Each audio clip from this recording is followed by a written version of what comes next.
Olá, viajantes do tempo! Bem-vindos a mais um episódio do Contando Neurônios. Meu nome é Luiz Xavier e você já está ouvindo isso no futuro. Meu nome é Lucas e a Skynet vai tomar conta do mundo. E aí galera, meu nome é Gustavo Teles e vamos falar um pouco Marx sobre trabalho hoje.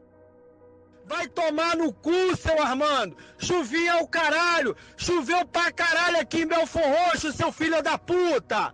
Tu acha que eu vou sair de Belford Roxo com água no joelho pra ir pra Botafogo encher saco de farinha, seu arrombado? Eu não vou sair de Belford Roxo pra encher saco de farinha na chuva não, ô babaca! E te falo mais, seu Armando! Pode contratar outro funcionário, porque nem no sol e na chuva eu vou encher farinha pro senhor, português filho da puta! Vai tomar no cu! Eu não sou escravo não, ô desgraçado! Olá, caros ouvintes, bem-vindos a mais um episódio do Contando Neurônios. E hoje a gente vai falar de nada mais que o futuro. Sim, mas o futuro dos trabalhos e dos empregos. E para esse episódio a gente chamou um convidado muito especial, o meu amigo de infância, Gustavo Teles, bem-vindo. E aí galera, como já foi dito, meu nome é sou Gustavo Teles. Eu também gravo um podcast de divulgação científica, o Tesla Coil. Podem dar uma olhada lá. E como os representantes da casa aqui, eu também sou graduando em Física pela UFMG. É isso aí. Sigam a gente nas nossas redes sociais, no Twitter e no Instagram. A gente está tentando fazer um trabalho lá legal de divulgação do nosso podcast. Compartilhe nas redes sociais esse episódio. E eu acho que é isso. Nossas redes sociais são @conte_neurônios. É uma parte muito importante compartilhar e fazer parte desse projeto, ajudar a gente. É manter o trabalho, né, funcionando. Exatamente. Eu acho que é legal da gente começar o episódio falando por que a gente quer falar sobre isso, né? Essa motivação surgiu quando eu e o Luiz estávamos conversando sobre vários assuntos aleatórios. E aí surgiu o assunto sobre máquinas e o futuro. Se as máquinas iriam pegar todos os nossos empregos no futuro. Eu não lembro como que surgiu essa conversa. Eu me lembro que a gente começou isso mais ou menos quando a gente tava um dia jogando juntos e a gente tava falando sobre a uberização hoje em dia dos trabalhos e como hoje existem esses aplicativos e os trabalhos seriam trabalhos muito fáceis de serem substituídos por máquinas com o tempo, sabe? A gente tava falando um pouco sobre carros autônomos e como daqui a um tempo entregadores vão ser coisas inexistentes, porque se os carros, os Ubers também, né, o pessoal que faz viagem hoje em dia, se daqui a alguns anos isso ficar cada vez mais popular, daqui a alguns anos motoristas não vão ser mais tão necessários, né?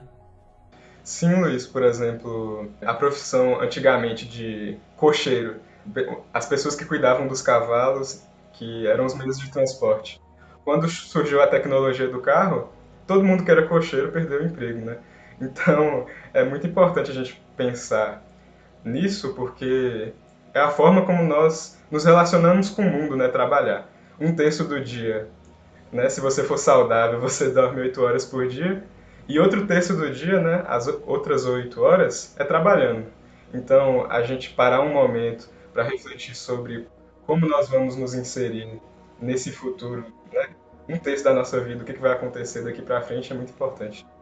Principalmente porque, para a maior parte das pessoas, o significado da vida, a motivação delas, tá no trabalho, tá em trabalhar para conseguir alguma coisa ou trabalhar porque aquela carreira tem um significado para a pessoa, seja ele qual for.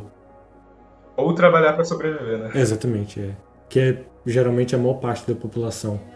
Porque grande parte não tem esse luxo de querer se ver numa posição melhor no seu emprego. Tá trabalhando mais para manter a sobrevivência, né? Eu queria só pontuar uma coisa, que a gente tava falando dessa relação em que pro homem o trabalho é algo muito importante na sociedade que a gente vive. Tem uma música do Gonzaguinha que chama O Homem Também Chora, que ele fala que o homem se humilha, se castram os seus sonhos, seu sonho é sua vida, a vida é trabalho. E sem seu trabalho o homem não tem honra e sem a sua honra, se morre, se mata. Então a gente pode ver até mesmo na arte como... na verdade, a arte como um reflexo da vida do ser humano e da sociedade. O homem é o trabalho e seu trabalho tem uma importância muito grande, né? Exatamente, né, Luiz? Um conceito meio que de trabalho que a gente poderia trazer é meio essa forma de como o homem se relaciona com a natureza, né? Porque nós trabalhamos, né, para, sei lá, pegar aquele pedaço de madeira e transformar em algo útil para a nossa vida e, de alguma forma, depois nós acabamos construindo uma filosofia em cima disso, tornando algo como um objetivo a ser vivido, assim, sou marceneiro e sou marceneiro por causa disso, me motivo por causa disso. E aí o trabalho, né, se torna igual o Lucas falou. Isso é curioso, né, cara? Porque se você for em cidades menores, principalmente em Minas Gerais, todo mundo tem meio que um sobrenome que é o seu trabalho, tipo o João Marceneiro mesmo, né? Isso se torna... É sério, isso se torna uma... Sei lá, velho, tipo, uma referência, Botafé. E é uma coisa que acontece muito durante a história, vamos dizer assim, da humanidade mesmo. Principalmente, o trabalho era até hereditário, né? Porque era o sobrenome que, tipo, se seu pai era ferreiro, você ia treinar para ser ferreiro com ele. Aí, por exemplo, um sobrenome muito comum em inglês, que é Smith. Tipo Will Smith. Tipo, significa ferreiro. E, tipo assim, era um costume isso aí mesmo, de tipo, ter sobrenome relacionado com o trabalho da família, né? A família era dona ali, sei lá, da ferraria ou do comércio, é interessante. Quando você vai em cidade pequena e tem eleição, normalmente o pessoal que vai tentar vereador, ele coloca meio que o sobrenome dele com que ele trabalha, tipo o Marcos Mototáxi. Talvez também pela representatividade e para as pessoas se lembrarem do que ele fez naquele trabalho, né? Porque é a forma como ele se insere naquela comunidade, né? Um abraço pro Torinho do Galoucura. Essa coisa de ser hereditário tem muita influência também porque antigamente você não tinha uma coisa para almejar uma outra profissão. Então, se você tem um pai que sabe fazer tal coisa, ele vai te ensinar e você vai seguir essa profissão. Não tem muito tipo, vou para a universidade. Até porque por muito tempo a universidade não era algo que estava no acesso de qualquer um. Você tinha que ser uma pessoa, entre aspas, importante para ter acesso àquela coisa, né? E por muito tempo a universidade também, meio que no Ocidente, era mais para filosofia, teologia e tal, e era mais algo mais eclesiástico. Sim, não era profissionalizante, né? Uhum. E isso é uma relação que a gente vê, mas muito mais entre o sexo masculino, né? Porque se você vê a relação de trabalho como a gente entende hoje para a mulher, ele só começou a entrar mesmo após a Revolução Industrial e a Segunda Guerra.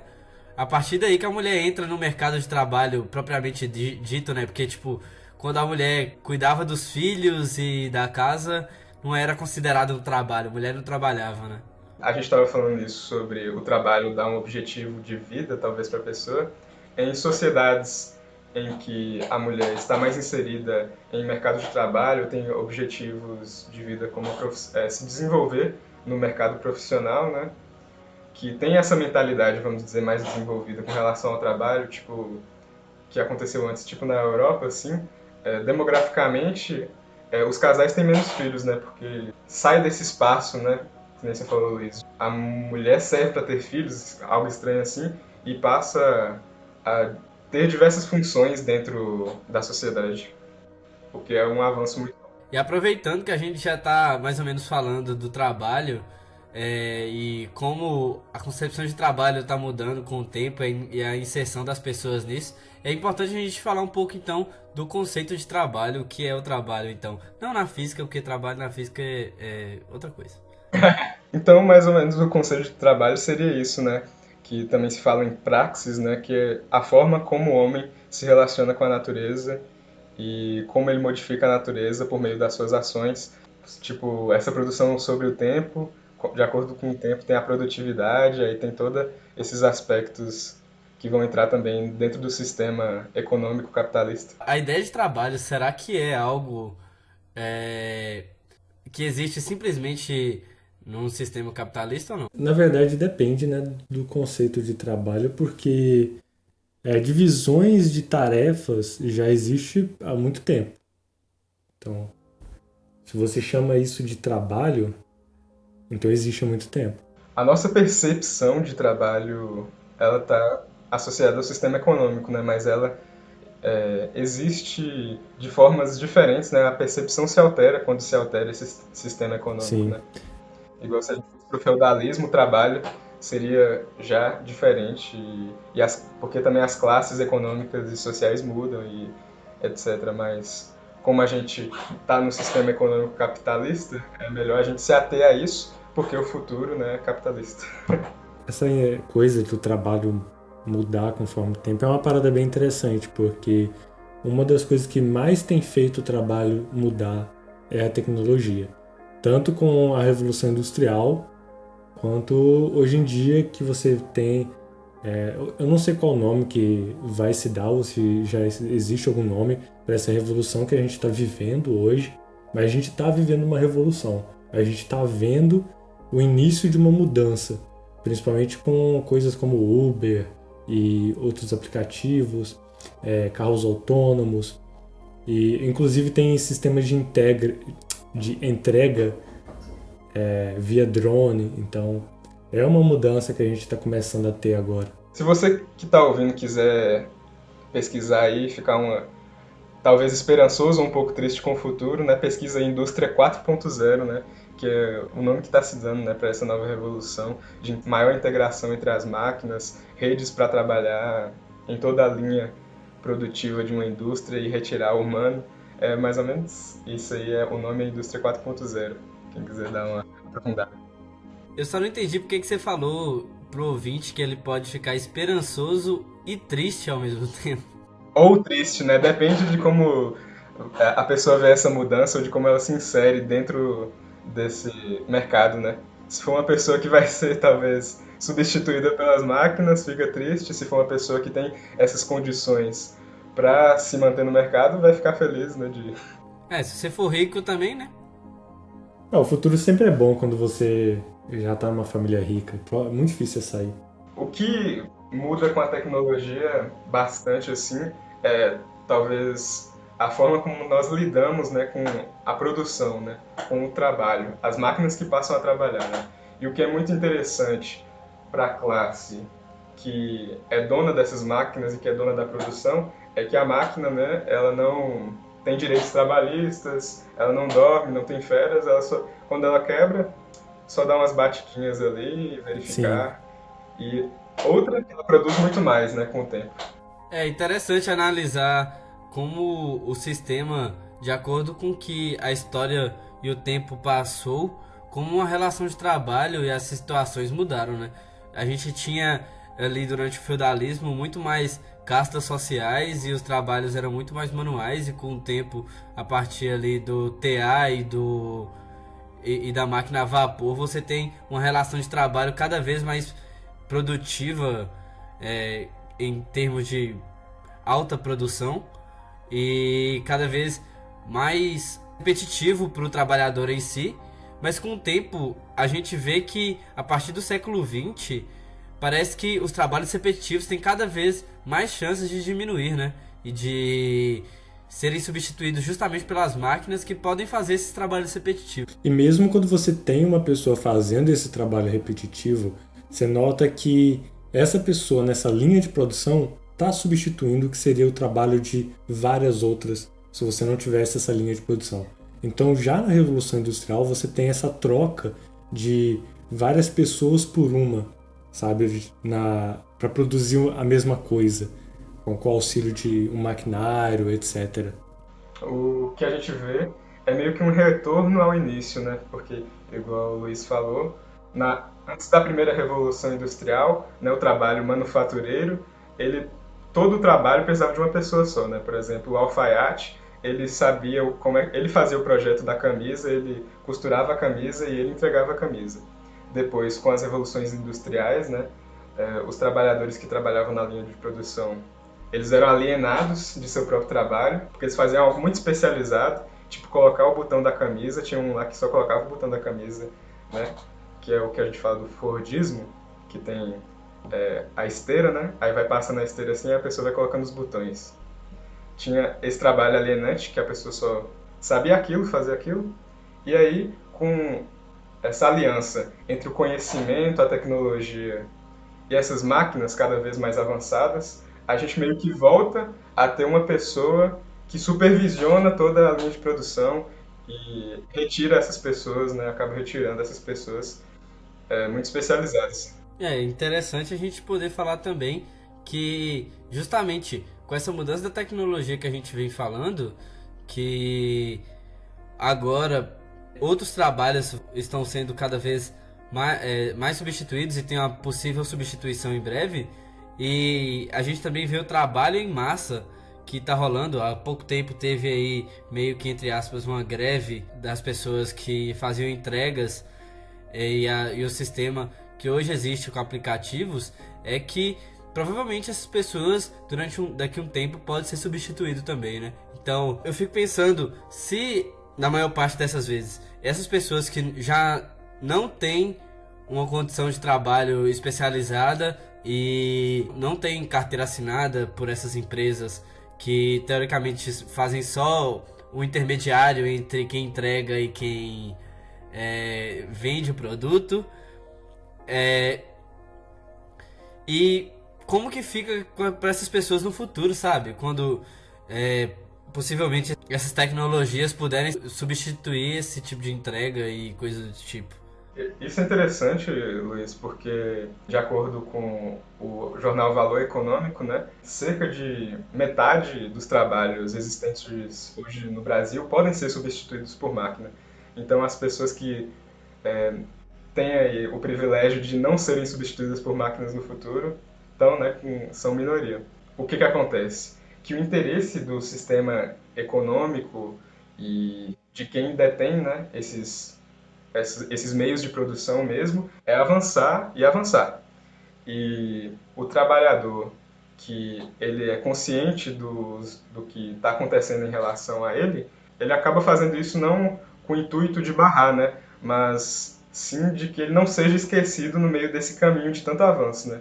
Que dessa forma ele possa lutar pelos seus direitos e de trabalho digno, de uma vida digna e de se manter, né, ativo socialmente com emprego e dignidade, né? O que me deixa muito intrigado é que, imagina comigo, essas pessoas já são pessoas que não são asseguradas pelo sistema, não tem uma carteira de trabalho, coisa do tipo, e essa tecnologia, ela cria uma tensão sobre isso, sabe? Essas pessoas, elas fazem muito disso ainda, desse tipo de trabalho e não máquinas, justamente porque o trabalho delas é mais barato. Mas ela é mais barato justamente porque, de certa forma, elas só sabem fazer coisas mais simples, porque elas não são preparadas para fazer trabalhos cada vez mais específicos. E elas sabem que elas têm que cada vez mais deixar algumas coisas de lado para poder ter pelo menos trabalho, sabe? Na verdade, o que acontece é que nem sempre a pessoa não tem uma preparação, mas é porque, por conta de N fatores, desemprego, etc., ela não tem outra opção, ou pelo menos ela não consegue ver outra opção a não ser aquela ali. E o que eu vejo, pelo menos, acontecendo, ainda mais agora que a gente teve boa parte da burocracia cada vez mais sendo minada, geralmente a favor do empregador, né? É que quando chegar a época de conseguir substituir a pessoa pela máquina, eles vão sem nenhum problema, porque não vai ter tanta burocracia para demitir o funcionário, então a substituição é fácil e lucrativa. Um conceito interessante aí por exemplo, o desemprego estrutural, né, que é essa substituição do homem pela máquina e a pessoa ficar desempregada, e é isso aí. E sem essas condições, né, de viver assim, porque não tem mais renda, então não consome nada. Quando você tem pouco desemprego, o poder está na mão dos empregados, porque a empresa não pode demitir qualquer um, porque é difícil de achar outra pessoa que substitua aquela. Porém, quando você tem um desemprego muito alto, o poder está totalmente concentrado na mão do empregador. Exato. Então, ele que possui esse poder, então ele pode ditar o que vai ser daquele trabalho, e ele mesmo colocando coisas que sejam absurdas, vai ter gente para aceitar. Sim, porque né, é o conceito, né, de Marx de exército de reserva. Se você quer aumentar seu salário porque está trabalhando mais, rua, porque tem alguém lá no exército de reserva, alguém que está sem emprego, está querendo seu lugar, então é melhor você fazer do jeito que está aí. Agora, se tem emprego pleno, né, igual você falou, tem essa maior possibilidade de contestar direitos. E a questão toda é manter o equilíbrio disso, né? E infelizmente o que está acontecendo em muitos lugares, aqui no Brasil, por exemplo, é que você tem um poder alto na mão do empregador e o governo decide favorecer esse poder dele para ver se ele contrataria mais pessoas com menos direitos.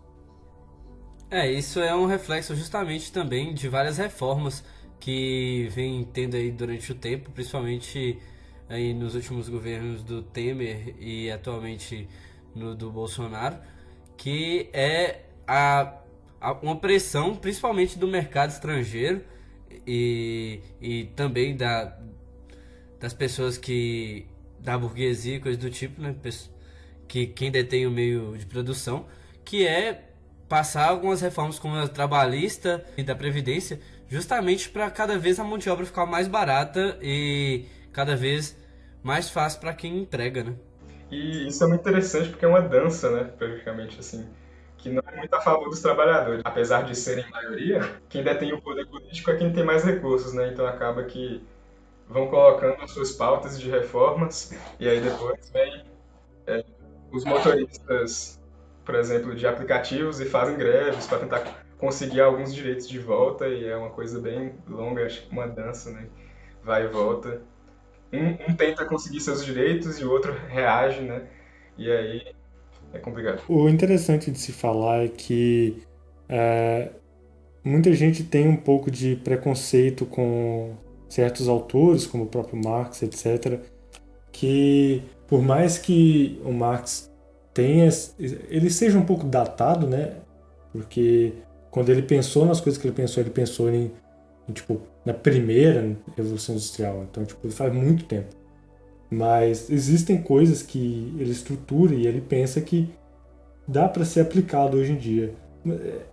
Eu acho meio perigoso esse pensamento de porque eu não concordo com a conclusão dele, as críticas que ele fez não valem, né? Exato, porque o Marx, né, é inegavelmente o mais influente, né, dos críticos ao capitalismo e o que faz isso de maneira mais cirúrgica, vamos dizer assim. Uma coisa interessante que a gente pode inserir aqui nessa perspectiva de trabalho é que nos manuscritos filosófico-econômicos de Marx, ele fala que antes o homem é trabalhador e depois ele é ser humano. Por quê? Porque para você ser ser humano, você precisa consumir. Porque você vai sair lá com seus amigos, você consome. Para você comprar a roupa que parece com sua cara mesmo, que é você, você consome. E para isso, o homem precisa trabalhar para ter essa renda, para consumir, e aí depois ele consegue ser humano.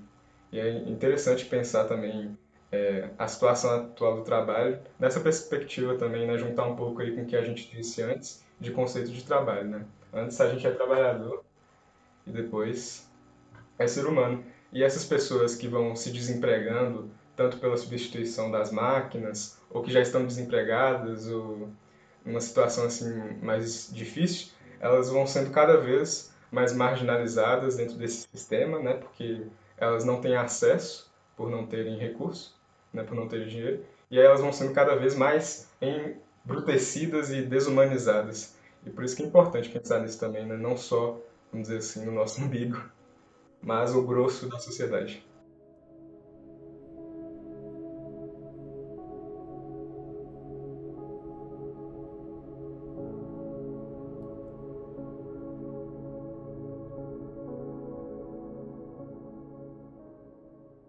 A gente podia voltar aqui um pouco antes, né, do trabalhador 4.0, a gente falou só um pouco.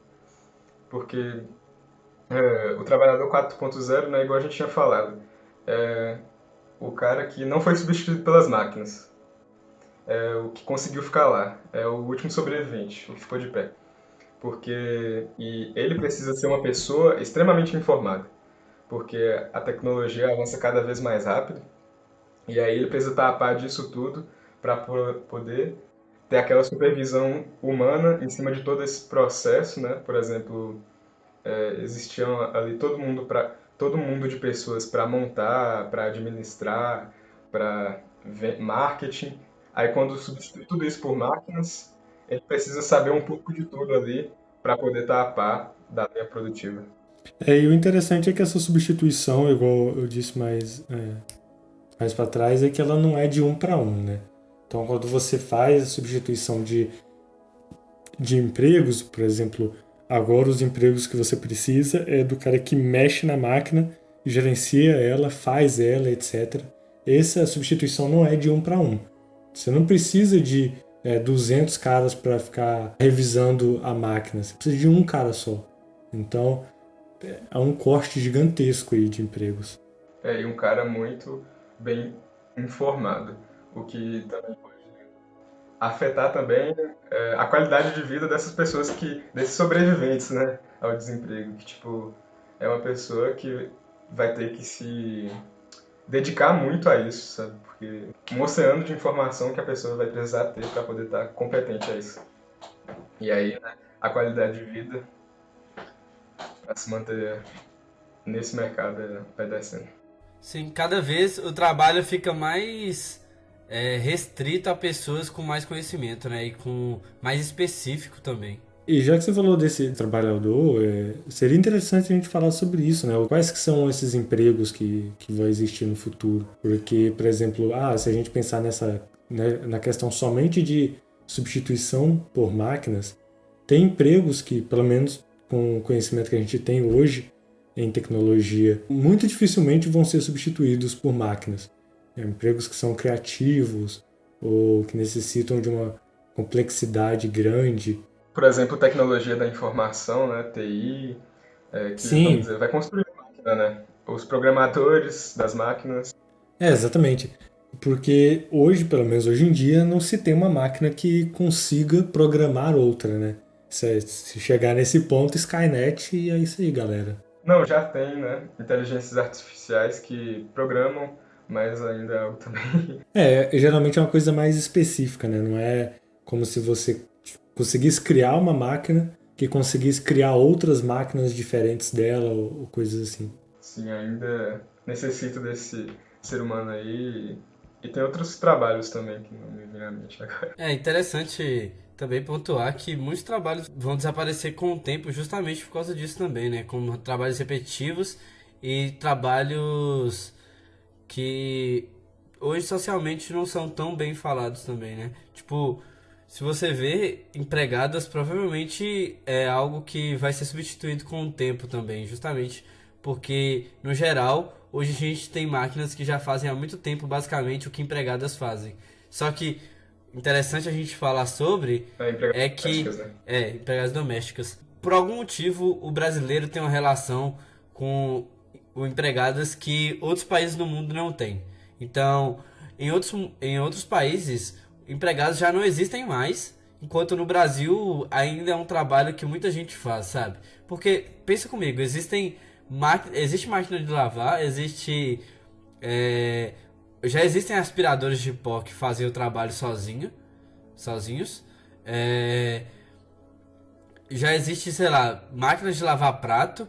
Então, não é algo tão com tanta necessidade. Eu acho que isso é justamente o que a gente vinha falando, que o trabalho ele é tão desvalorizado e existem tantas pessoas que precisam ter trabalho que essa mão de obra fica tão barata suficientemente para essas pessoas, pra gente não precisar substituir isso, sabe?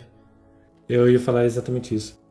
Ou então também, né, até uma questão cultural, né, que em outros países a colonização, por exemplo, na América do Norte, teve mais uma cultura de o trabalho engrandece o homem, o trabalho braçal é muito interessante, Aí, empregadas domésticas e esse tipo de trabalhador são para pessoas extremamente ricas, porque esses trabalhos são muito caros, né, por questões culturais.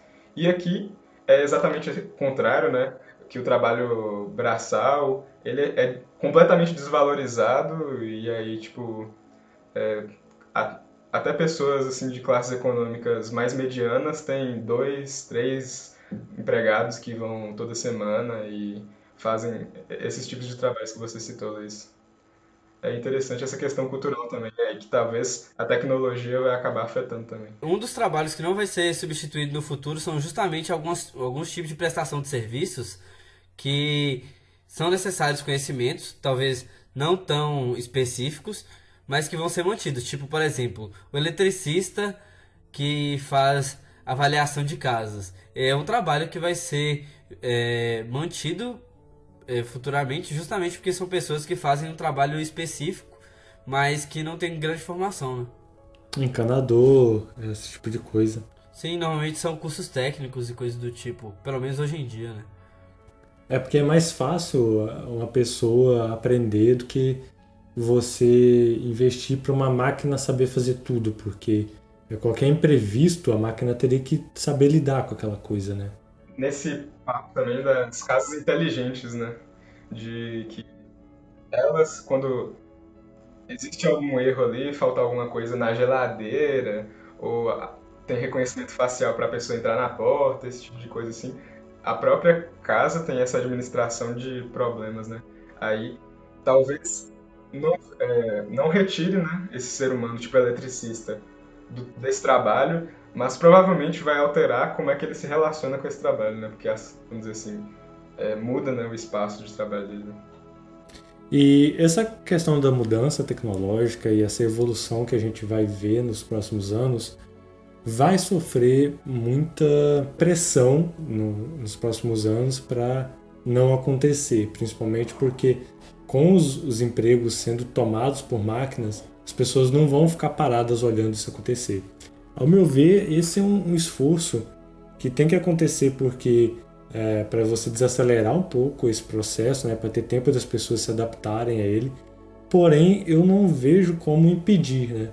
Eu acho que é uma coisa que você consegue desacelerar, mas impedir eu acho muito difícil acontecer. Um fato que já é observado desse desaceleramento é justamente algumas leis de ajuste que acontecem em outros países que já são mais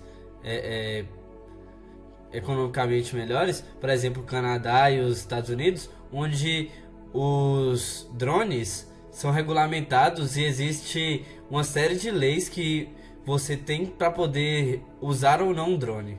Então existe carteira de motorista para drone, existe a quantos metros ele pode andar de você e coisas do tipo, qual o tamanho do drone, qual a potência, tudo isso tem legislações já nos países que falam sobre isso. E isso meio que já dá uma freada, sabe? Se existe a regulamentação disso, como que você pode ter um entregador que é um drone e ele vai até a casa de quem tem que entregar? Nesse caso, isso já dá uma freada, né? Eu acho que o erro mesmo que a gente comete é só tentar desacelerar e as pessoas não costumam pensar sobre e aí?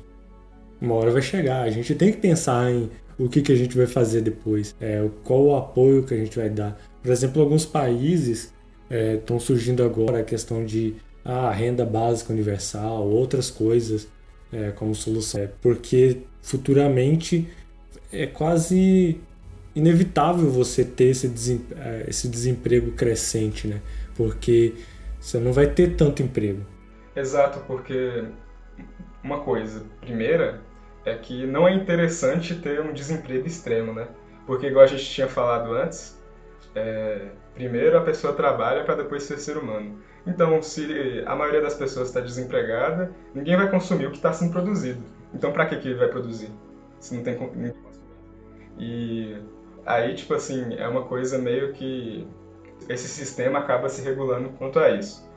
Mas uma segunda perspectiva é de que a tecnologia traz uma produtividade assim dos sonhos, né? Uma produtividade gigantesca. Aí nós como sociedade vamos observar isso e tipo assim, para que produtividade tão gigantesca ela é realmente necessária por indivíduo, tipo assim, poucos indivíduos consomem, né, uma quantidade tão grande, aí outros ficam marginalizados porque não têm recursos para consumir, aí a gente fica explorando tanto o meio ambiente e mantendo esse consumismo assim, sem necessidade. É aquela questão que você consegue fazer um planeta onde que as pessoas tenham uma vida boa, todo mundo tendo uma vida boa, porém não no estilo de vida, por exemplo, do americano.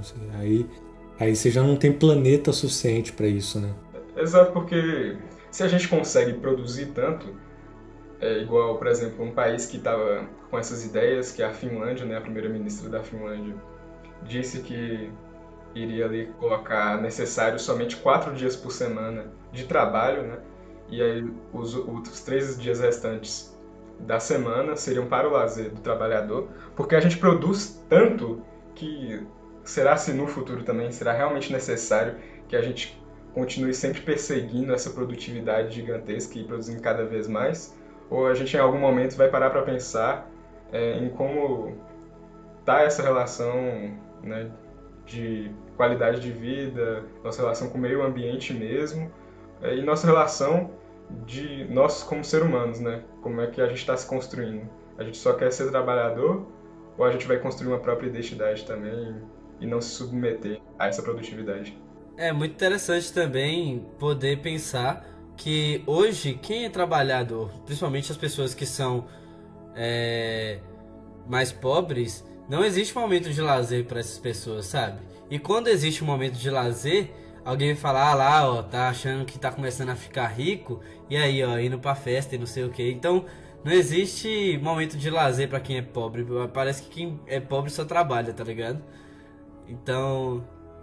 E é cultural isso, né? Principalmente. O Brasil tem muito disso, porque essa coisa de você tem que trabalhar para conseguir alguma coisa. E, tipo, no final a gente tá trabalhando para manter o sistema, basicamente, porque grande. Tipo, não adianta negar, a gente é uma das maiores potências do mundo, economicamente. Ultimamente não tem sido tanto, por conta de vários problemas, mas ainda assim é uma potência econômica. Onde que tá indo toda essa produtividade, sabe? Onde que a gente quer que chegue isso? Tem umas coisas que também vão na contramão do que a gente está conversando, que é justamente, por um lado a gente tem muita gente querendo trabalhar, então muita gente desempregada no país. Porém, existem regulamentações como o da reforma da Previdência, onde agora as pessoas vão ter que trabalhar mais tempo para poder aposentar. Então, onde que isso fica, tá ligado? Porque agora a gente vai ter mais pessoas ainda querendo trabalhar e menos vagas, ou a gente vai ter que criar mais vagas de trabalho, apesar que, no geral, a gente já vê que as vagas tendem a diminuir, no geral, por mais que outras vagas vão ser criadas com outros empregos que a gente ainda não prevê. Sei lá, eu vejo que às vezes a gente tá dando uma contramão, sabe? Parece que a gente não tá dando o necessário para quem trabalha poder sobreviver o suficiente.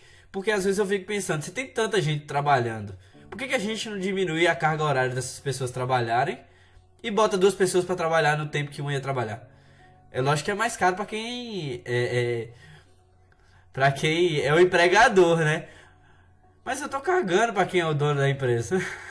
Exatamente. É isso que eu ia falar, é a questão do lucro também. Exato, porque essas reformas, elas seguem a agenda, não a agenda que beneficia o trabalhador, e sim a agenda que beneficia o burguês, né?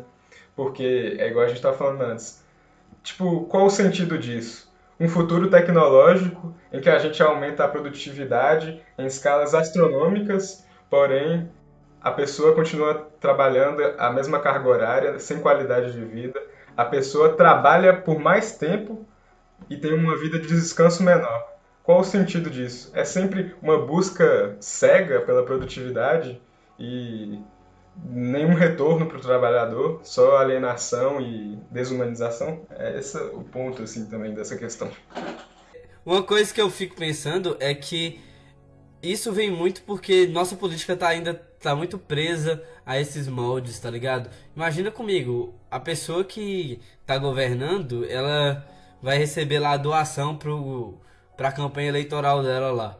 E aí, quem vai ajudar ela é quem tem dinheiro. E quem tem dinheiro é justamente a burguesia. E aí essa burguesia dá dinheiro pra ela e agora ela faz as coisas pra burguesia que deu dinheiro pra ela. Então a gente vive num ciclo de manter o sistema, tá ligado? A gente tem de arma contra isso. São igual a gente estava conversando antes, as greves, trabalhadores sindicalizados para poder tentar dar uma freada nisso, né? Igual a gente estava conversando, mas é uma dança muito complicada e muito injusta para o trabalhador. Por fim, assim, mais dessas coisas assim, eu acho que fica, né, esse questionamento para o ouvinte, né? Porque eu acho que a gente não tem nenhum caminho aqui por enquanto para essa resolução de como é que fica o meio ambiente, né, em frente a tanta produtividade, tanta exploração dele, e também como é que fica a qualidade de vida do trabalhador do futuro, né, o cara que vai se manter ali vai ter que se matar para ter tanta informação e o desempregado também, né, que vai ser substituído pela máquina, né, como é que vamos ficar? Fica aí os questionamentos. Que vai batalhar justamente com a produtividade dessas máquinas. Né? Exato. E eu acho que a coisa mais importante que a gente poderia ter para um melhor futuro com relação a isso é as pessoas começarem a tratar esse assunto com um pouco mais de maturidade, digamos assim, e menos polarizado, e tentar realmente pensar naquele assunto sem demonizar qualquer lado que seja, sabe? Eu acho que essa é uma coisa que solucionaria basicamente muitos problemas que a gente tem hoje em dia, que é a questão das pessoas pararem de demonizar um lado e pararem de fazer da vida como se fosse torcida de futebol, né? Né? Usar a sensatez aí. Justamente pensar no bem-estar social, né, cara? O problema é que a maior parte das pessoas não consegue fazer isso, né? Porque é a construção que ela teve dentro da sociedade. Quando ela assiste um jogo de futebol, ela torce para alguém. E se esse time leva o gol, ela fica com raiva. Sendo que na vida real as coisas não deveriam funcionar assim, né? Você não deveria ficar com raiva quando alguma ideia que você tinha é de alguma forma demonstrada ser errada pela realidade, digamos assim, entre aspas, né? A realidade não são duas caixinhas, né? Não é time A contra time B. A realidade são vários fatores. E eu acho que o primeiro passo para resolver qualquer problema é aceitar a realidade e parar de ficar nessa coisa de não é assim. E é assim, você gostando ou não, a realidade é desse jeito. E agora, o que a gente vai fazer? Mas isso aí é um sintoma que rende outro podcast inteiro, né? De uma bolha social, né? De uma sociedade líquida. A gente tá preso à nossa própria realidade aí. Então, rende outro podcast inteiro falar sobre isso.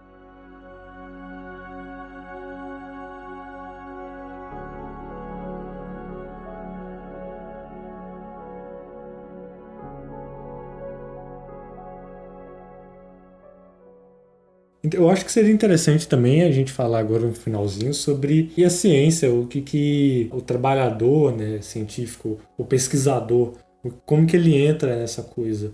Porque a ciência, o pesquisador, ele tem um grau de criatividade necessário ali para produzir ciência. O interessante na ciência é que quanto mais tecnologia a gente tem, mais a tecnologia ajuda a ciência. E com isso, mais a gente produz ciência, mais artigos são publicados. A Nature mostra um gráfico. Tipo, a cada 9 anos a gente dobra o número de artigos publicados por ano. Com esse avanço tecnológico, a gente pode ver que a meia-vida, né, do conhecimento científico que está sendo produzido, ela vai ficando cada vez menor. O que é a meia-vida desse conhecimento científico? É que a cada quantidade de tempo, metade dos artigos ali eles vão sendo descartados e a outra metade serve para o desenvolvimento da ciência. Por exemplo, na astronomia, a meia-vida eu acho que é de 9 anos. Em áreas mais quentes, eu acho que tipo medicina é 2 anos. E aí eu acho que com a tecnologia, essa meia-vida vai ficando cada vez menor, o desenvolvimento da ciência vai ficando cada vez maior, o volume de informações e de conhecimento sendo produzido maior também. E aí esse cientista do futuro vai ter que ser um cara assim, né, que tá ali, olha, tentando administrar tudo isso e se manter atualizado na sua área, porque muito artigo e muita coisa. Os cientistas sociais também vão ser pessoas que vão ter um puta de um trabalho para poder esclarecer tudo isso futuramente, né? Se nós que estamos aqui hoje discutindo isso já rendeu um podcast de quase 1 hora, imagina para quem realmente vai fazer pesquisa nessa área futuramente, né? Hoje em dia a gente, não um futuro próximo, eu chutaria 50 anos, que é o que foi dito por uma youtuber que eu gosto muito, que é o Peixe Babel, que as máquinas de hoje em dia elas não conseguem simular essa questão de criatividade, né? Isso é porque a inteligência artificial que a gente tem hoje, ela é focada, né, entre aspas, ela é focada em fazer algum, porém, um certo ramo. É difícil explicar muito o que é isso, até porque eu não manjo da área, mas num futuro próximo, muito difícil surgir alguma coisa que seja criativa e que substitua o trabalho de um pesquisador, por exemplo. Como a gente já tá falando sobre o tema, eu já falei, vocês, amigos que ouvem a gente das ciências sociais, ciências humanas, fiquem abertos caso vocês queiram participar do podcast, poder falar de um tema que vocês participam, que vocês gostam, que vocês fazem pesquisa. Tem um link na descrição para vocês poderem participar do podcast com a gente. É só preencher lá, que a gente pode falar de temas das ciências humanas também, como hoje a gente está discutindo um pouco do futuro aqui, envolvendo um pouco disso também. E seria ótimo para a gente poder acrescentar cada vez mais nessa discussão. Então, participa com a gente disso. Exato. Isso que eu queria falar também para quem está ouvindo, que esse podcast, né, ele é meio que sobre ciências humanas, mas feito por pessoas das ciências exatas. Então isso que a gente está fazendo aqui é mais pela conscientização do que para você levar como algo a ser ensinado. Tipo assim, se você quer realmente aprender sobre o futuro do trabalho, o que é trabalho, essas coisas, vá atrás de fontes credenciadas, pessoas credenciadas. Tem muita gente aí fazendo um trabalho muito interessante nas ciências humanas e sociais que podem falar isso de maneira muito bem, né? Por exemplo, Rita Von Hunt aí no YouTube e outros blogs aí que podem ser essas fontes para vocês. E podem ir também nas fontes que estão aí na descrição para poder aprofundar quem quiser. A gente já tem muito cientista social fazendo pesquisa nessas áreas também, então é muito interessante, porque para quem está ouvindo a gente futuramente, se ainda não escolheu uma área de pesquisa, um curso que quer fazer, saiba que quem é da humanas também faz pesquisa e não a imagem que algumas pessoas passam, que cientista é só quem é das exatas, né? E não é balbúrdia ciências sociais humanas, é uma coisa muito essencial, como a gente está vendo na discussão hoje.